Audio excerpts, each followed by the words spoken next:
We are at Lucky Boy again, this time to explore a swarm of silver mines that are found in a canyon along the north spine of the Lucky Boy Road. So if you refer back to video 2, within 100 yards of passing the large cement foundation, there will be a hairpin turn and a wide spot. Note a graded spur road to the right that accesses the canyon you see here. If you have a passenger car, park. A truck or a jeep can negotiate the road. This is the beginning of the spur road, and following it, you can and we will access all of the mines you see here. You can't see it from here, but the remains of a hoisting house are found at this shaft.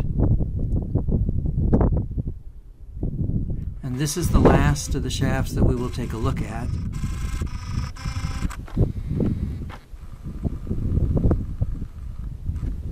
And above this are several prospects, but little else. The road does continue on. We'll take a short look up here also.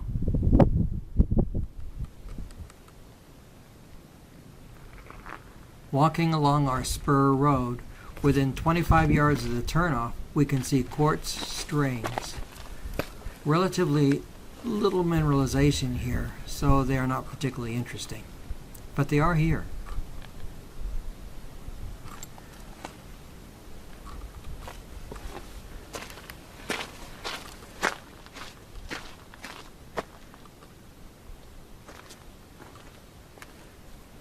Now, we do come upon a portal, but I imagine it was simply for ease of ore removal direct with the road.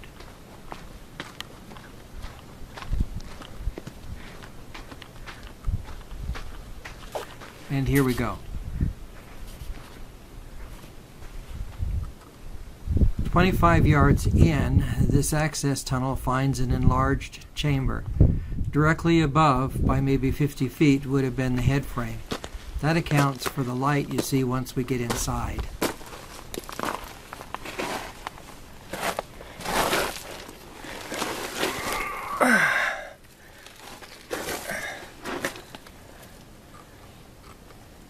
And there's our light.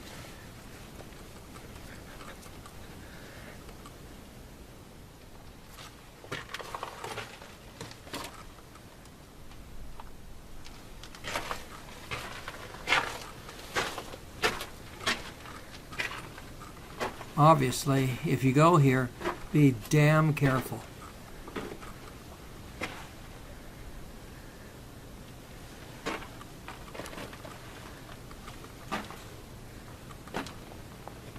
All of the tunnels you see here end in a few feet. I would suppose they are present to give support to whatever loading mechanism was here.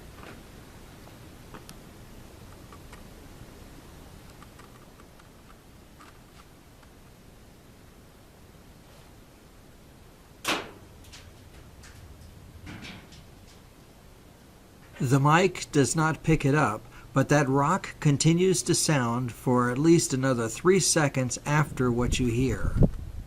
I have made a very steep climb up from the road, directly above the portal. Now we have come to where the headframe would have been. And here its concrete foundations.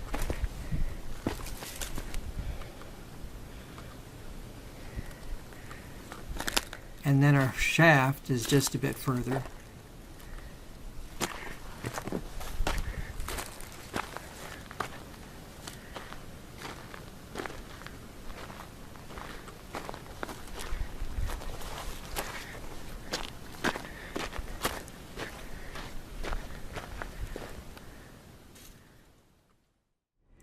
In another 100 yards, on the opposite side of the road, you can access this mine.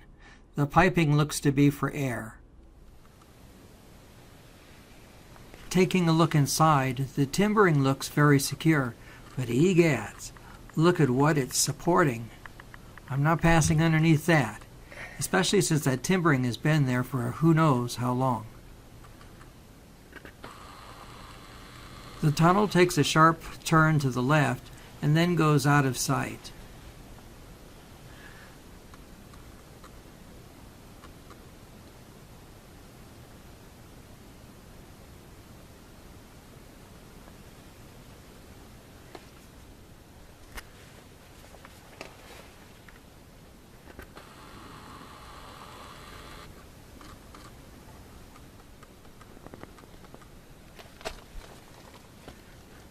Back outside, you can see a slightly mineralized facade which hides a quartzy interior.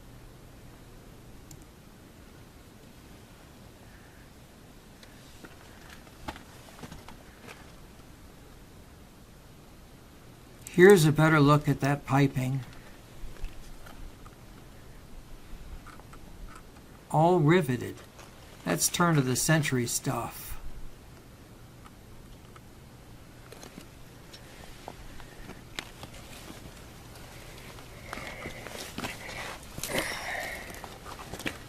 And then we have some quartz strings. If you were chasing this, you would be mostly interested in its border with the host rock. With another minute or two of walking, you will find the road makes a U-turn as it ascends. It crosses over the bedding of a dry wash. If you continue straight, that is, up the wash, you may wish to dry pan some areas of bedrock. There are some prospects on the canyon walls ahead also, but they are difficult to access and don't present as anything very interesting. We are back on the road and just a bit past the U. For perspective, here is that air pipe we looked at earlier. And then the access audit for the deep shaft we observed. And then above it, this is where its head frame sat.